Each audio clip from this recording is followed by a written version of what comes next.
দেখছিলাম বাংলাতে অনেকগুলো মির্জাপুর এসেছিল, প্রায় 19 জন মির্জাপুর, একজন যুক্ত হলো, তার মধ্যে এবারে শুভেন্দু অধিকারীটা যুক্ত হয়ে গেল। এই মির্জাপুরের নাম, একজন ছিল মির্জাপুর, আরেকজন ছিল মীর কাসিম, আরেকজন ছিল মিরন, আরেকজন ছিল ঘসিটি বেগম, আরেকজন ছিল আমিনা বেগম, আরেকজন ছিল খাদেম হোসেন, রবার্ট ক্লাইভ থেকে শুরু করে মোহাম্মদী বেগম, জগৎ শেঠ থেকে শুরু করে স্বরূপ চাঁদ, উর্মি চাঁদ থেকে শুরু করে কৃষ্ণচন্দ্র রামনারায়ণ ওয়াটসন থেকে শুরু করে স্টাফন ওয়াটস, ইয়ারলুৎফোর্ড থেকে শুরু করে দানাসা, এই ধরনের প্রচুর মির্জাপুর ছিল। সেই মির্জাপুরগুলো কেউ সাপে কেটে মরেছে, কেউ অনাহারে মরেছে, কেউ জেলে পচে মরেছে, কেউ বজ্রাঘাতে মরেছে, কেউ কুষ্ঠরোগে মরেছে। এই মির্জাপুরদের উপরওয়ালা ক্ষমা করেনি।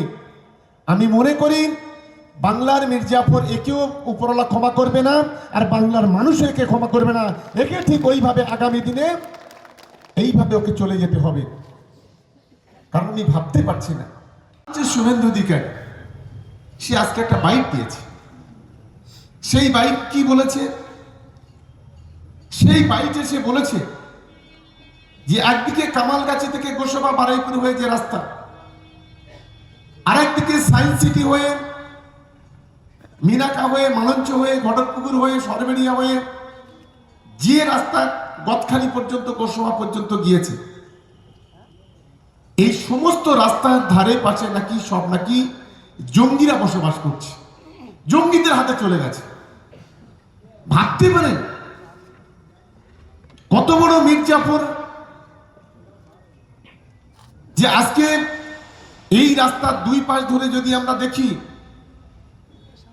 অনেক লক্ষ লক্ষ মানুষ বসবাস করে, তাদের ছেলেরা মেয়েরা তারা নিজেরা কেউ আইএএস, কেউ আইপিএস, কেউ ডব্লিউবিসিএস, কেউ সরকারি চাকরিজীবী করে, কেউ বড় বড় ব্যবসা করে, কারো ছেলে মেয়েরা ভালো লেখাপড়া করে। গরিব মানুষ, কেউ গরিব মানুষ, হিন্দু, মুসলমান, খ্রিস্টান, আদিবাসী সব একসঙ্গে বসবাস করছে।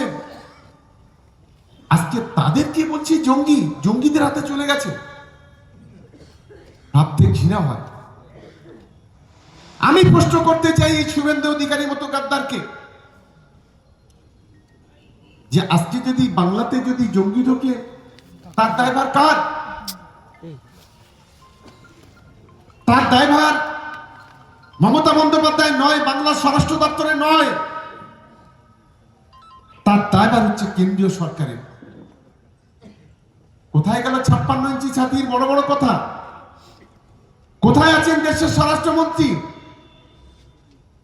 বর্ডার সিকিউরিটি ফোর্সরা কি করছে? দায়ভারটা সম্পূর্ণ তো কেন্দ্রীয় সরকারের। ইন্ডিয়া বাংলাদেশ ইন্দো যে বর্ডার, সেই বর্ডারের সমস্ত দায়িত্ব তো ভারত সরকারের।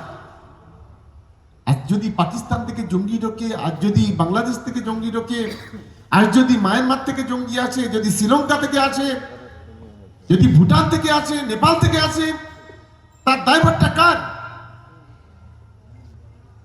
ভাবতে অবাক লাগছে যে নিজের টিআরপি কমে যাচ্ছে, প্রত্যেকটা ভোটে গোহারা হাঁটছে, হাঁটতে হাঁটতে হারাউল্লাহ হয়ে গেছে। আর তৃণমূল কংগ্রেসের বিরুদ্ধে দোষারোপ করে, তৃণমূল কংগ্রেসের বিরুদ্ধে কুৎসা করে আজকে নিজের টিআরপি বাড়াতে চাইছে। এটা একটা লজ্জা। আমি দেখছিলাম বাংলাতে অনেকগুলো মির্জাপুর এসেছিল, প্রায় 19 জন মির্জাপুর, একজন যুক্ত হলো, তার মধ্যে এবারে শুভেন্দু অধিকারীটা যুক্ত হয়ে গেল। এই মির্জাপুরের নাম, একজন ছিল মির্জাপুর, আরেকজন ছিল মীর কাসিম, আরেকজন ছিল মিরন, আরেকজন ছিল ঘসিটি বেগম, আরেকজন ছিল আমিনা বেগম, আরেকজন ছিল খাদেম হোসেন, রবার্ট ক্লাইভ থেকে শুরু করে মোহাম্মদী বেগম, জগৎ শেঠ থেকে শুরু করে স্বরূপ চাঁদ, উর্মি চাঁদ থেকে শুরু করে কৃষ্ণচন্দ্র রামনারায়ণ ওয়াটসন থেকে শুরু করে স্টাফন ওয়াটস, ইয়ারলুৎফোর্ড থেকে শুরু করে দানাসা, এই ধরনের প্রচুর মির্জাপুর ছিল। সেই মির্জাপুরগুলো কেউ সাপে কেটে মরেছে, কেউ অনাহারে মরেছে, কেউ জেলে পচে মরেছে, কেউ বজ্রাঘাতে মরেছে, কেউ কুষ্ঠরোগে মরেছে। এই মির্জাপুরদের উপরওয়ালা ক্ষমা করেনি। আমি মনে করি বাংলার মির্জাপুর একেও উপরওয়ালা ক্ষমা করবে না, আর বাংলার মানুষ একে ক্ষমা করবে না। একে ঠিক ওইভাবে আগামী দিনে এইভাবে ওকে চলে যেতে হবে। কারণ আমি ভাবতে পারছি না যে শুভেন্দু অধিকারী সে আজকে একটা বাইট দিয়েছে। সেই বাইট কি বলেছে? সেই বাইটে সে বলেছে যে একদিকে কামালগাছি থেকে গোসাবা বারুইপুর হয়ে যে রাস্তা, আরেকদিকে সায়েন্স সিটি হয়ে মিনাকা হয়ে মালঞ্চ হয়ে ঘটকপুকুর হয়ে সরবেড়িয়া হয়ে যে রাস্তা গদখালি পর্যন্ত গোসাবা পর্যন্ত গিয়েছে, এই সমস্ত রাস্তার ধারে পাশে নাকি সব নাকি জঙ্গিরা বসবাস করছে, জঙ্গিদের হাতে চলে গেছে। ভাবতে পারেন কত বড় মির্জাপুর, যে আজকে এই রাস্তার দুই পাশ ধরে যদি আমরা দেখি অনেক লক্ষ লক্ষ মানুষ বসবাস করে, তাদের ছেলেরা মেয়েরা তারা নিজেরা কেউ আইএস, কেউ আইপিএস, কেউ ডব্লিউবিসিএস, কেউ সরকারি চাকরিজীবী করে, কেউ বড় বড় ব্যবসা করে, কারো ছেলে মেয়েরা ভালো লেখাপড়া করে। গরিব মানুষ, কেউ গরিব মানুষ, হিন্দু মুসলমান খ্রিস্টান আদিবাসী সব একসঙ্গে বসবাস করছে। আজকে তাদেরকে বলছি জঙ্গি, জঙ্গিদের হাতে চলে গেছে। ভাবতে ঘৃণা হয়। আমি প্রশ্ন করতে চাই এই শুভেন্দু অধিকারী মতো গাদ্দারকে, যে আজকে যদি বাংলাতে যদি জঙ্গি ঢোকে তার দায়ভার কার?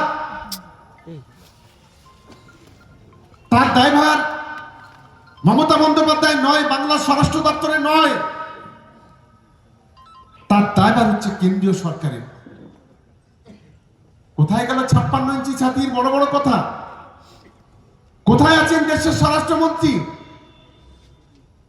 বর্ডার সিকিউরিটি ফোর্সরা কি করছে? দায়ভারটা সম্পূর্ণ তো কেন্দ্রীয় সরকারের। ইন্ডিয়া বাংলাদেশ ইন্দো যে বর্ডার, সেই বর্ডারের সমস্ত দায়িত্ব তো ভারত সরকারের। আর যদি পাকিস্তান থেকে জঙ্গি ঢোকে, আর যদি বাংলাদেশ থেকে জঙ্গি ঢোকে, আর যদি মায়ানমার থেকে জঙ্গি আসে, যদি শ্রীলঙ্কা থেকে আসে, যদি ভুটান থেকে আসে, নেপাল থেকে আসে, তার দায়ভারটা কার? ভাবতে অবাক লাগছে যে নিজের টিআরপি কমে যাচ্ছে, প্রত্যেকটা ভোটে গোহারা হারছে, হাঁটতে হাঁটতে হারাউল্লাহ হয়ে গেছে। আর তৃণমূল কংগ্রেসের বিরুদ্ধে দোষারোপ করে তৃণমূল কংগ্রেসের